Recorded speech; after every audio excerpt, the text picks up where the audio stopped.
Para po sa pagpapatibay ng pananampalataya, sabay-sabay po tayo.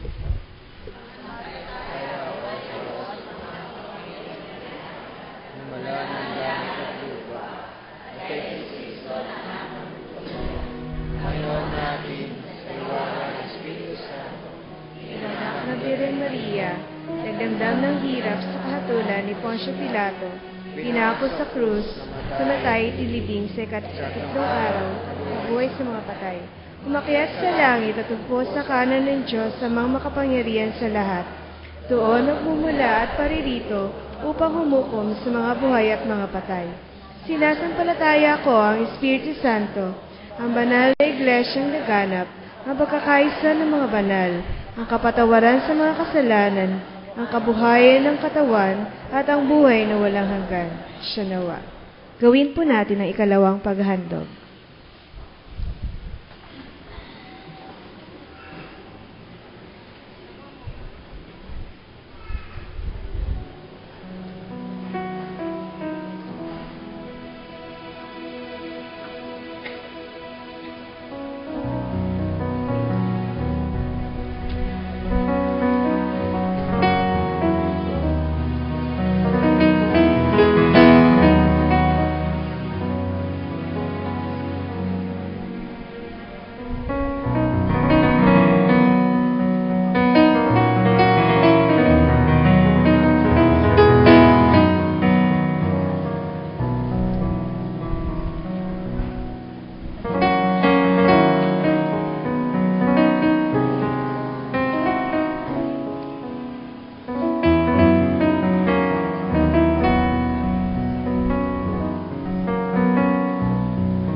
Tayo pong lahat ay magstayo. Ang mga nagpapasalamat po sa kabutihan ng Panginoon sa kanyang buhay o sa kanilang buhay, ay naanyayahan po natin na dumako dito sa altar.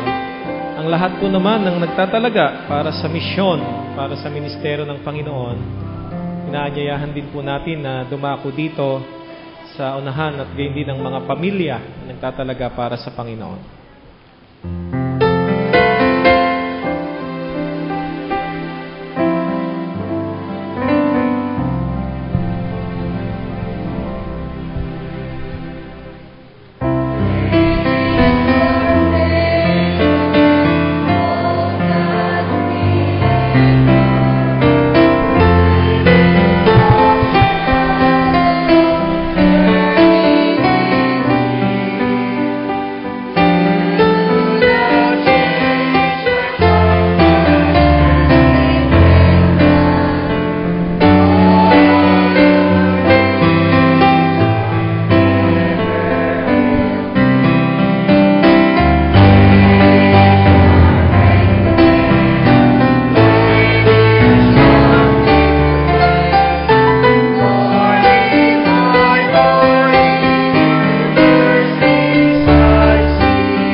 Ilagay po natin muli ang ating mga kamay sa tapat ng ating puso. Manalangin po tayo sa Panginoon.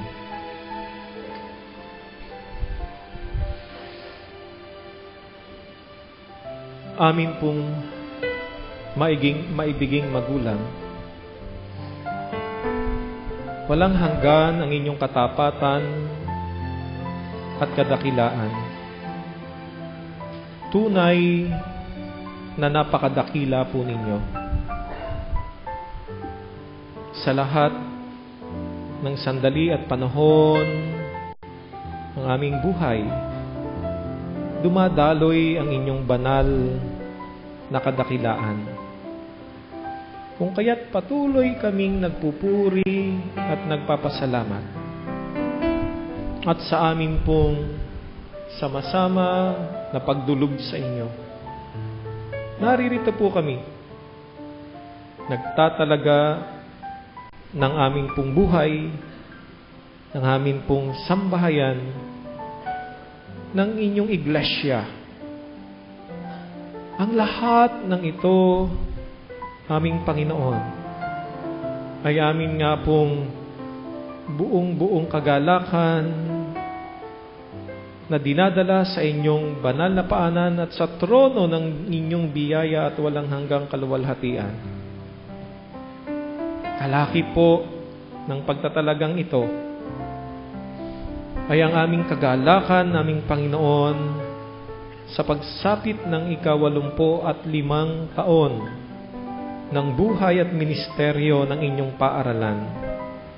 Naririto po kaming lahat, kasama ng McGill Memorial School family, ang buong sambahayan ng iglesyang ito, na aming pong muli na itinatalaga sa inyo ang buhay ng inyong paaralan. Gamitin niyo po ang aming mga buhay. Lalo't higit ang inyo pong mga anak na nakatalaga sa gawain ng pagbabahagi ng inyong banal at makalangit na karunungan na humuhubog sa buhay at kaluluwa ng bawat isa na nagiging bahagi ng paaralang ito, upang maging kabahagi sa inyong malawak na bukirin, sa inyong ubasan. Opo, Panginoon, tunay ng buhay ng inyong mga anak ay inyong ginagamit upang maging daluyan ng inyong masaganang pagpapala. At naririto po kami. Amin nga pong isinusuko sa inyo sa pamagitan ng aming pagdulog sa inyo, sa aming pagyuko ng ulo, sa aming pong pagtiklop ng mga tuhod, sa aming sama-samang paglapit sa inyo, aming Panginoon. Sinusuko, itinatalaga at iniaalay po namin sa inyo ang aming pong buhay, maging ang aming mga tinatangkilik na nagmula sa inyo. Nais po namin itong ibalik sa inyo, italaga para sa kapurihan ng inyong pangalan at sa patuloy na pagtataguyod at pag-iral ng inyong kalooban at kaharian. Panginoon, loobin niyo po na ang pagtatalagang ito ay maging kalugod-lugod sa inyo.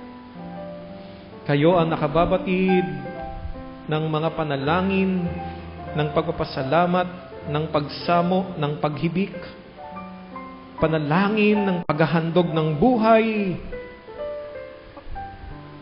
Panginoon, naririto po ang inyong mga anak, ang kabuuan ng inyong iglesia sa dakong ito na mula sa mga sambahayan.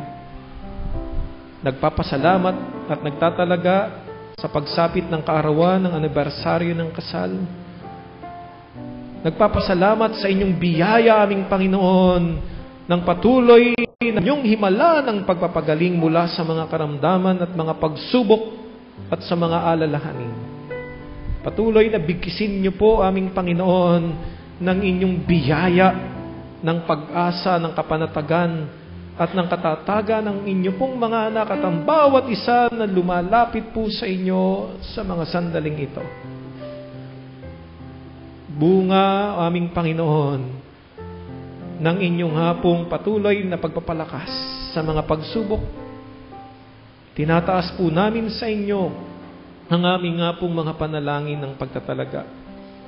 Inyo pong patuloy na samahan ng mga sambahayan ng Abare, sambahayan ng Olaveja, sa kanilang patuloy, aming Panginoon, na pagsunod at paghawak sa inyong banal na kalooban sa gitna ng kanilang pagdadalamhati at pangungulila. At ang bawat isa po, aming Panginoon, ng mga sambahayan na nagtatalaga ng kanilang buhay ng pananampalataya at paglilingkod.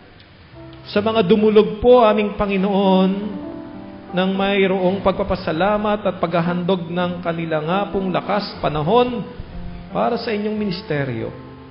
At gayon din naman upang patuloy na hilingin ang inyong bendisyon, ang inyong basbas sa kanilang mga gawain sa araw-araw.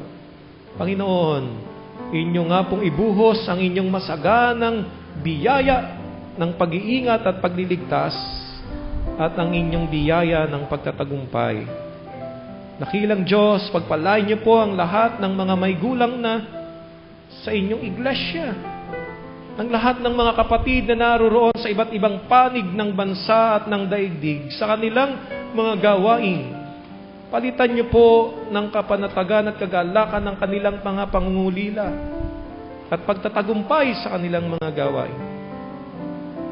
Pagpalain niyo po ang lahat, aming Panginoon, na tinatalaga namin ang mga sanggol, ang mga bata sa kanilang nga pong gulang at kamusmusan. Panginoon, maraming salamat sa inyong mga pagpapala at higit sa lahat sa inyong pagliligtas. Sa aming pong muli at pansamantalang pag-iwa-hiwalay, babaunin po namin ang inyong mga pagpapala, ang inyong hapong pangako, ang inyong hapong himala. At patuloy,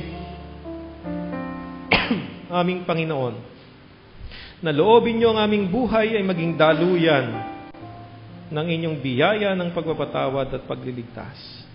Mga minamahal na mga kapatid, sa paghayo natin upang ibahagi ang pag-ibig at pagliligtas ng Panginoon, tanggapin natin ang kanyang mayamang bendisyon.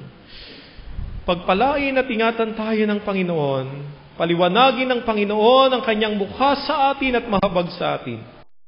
Hingap ng Panginoon ang kanyang mukha sa atin at tanggapin ang kanyang kapayapaan at pagliligtas ngayon at magpakailanman. Amen.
Amen.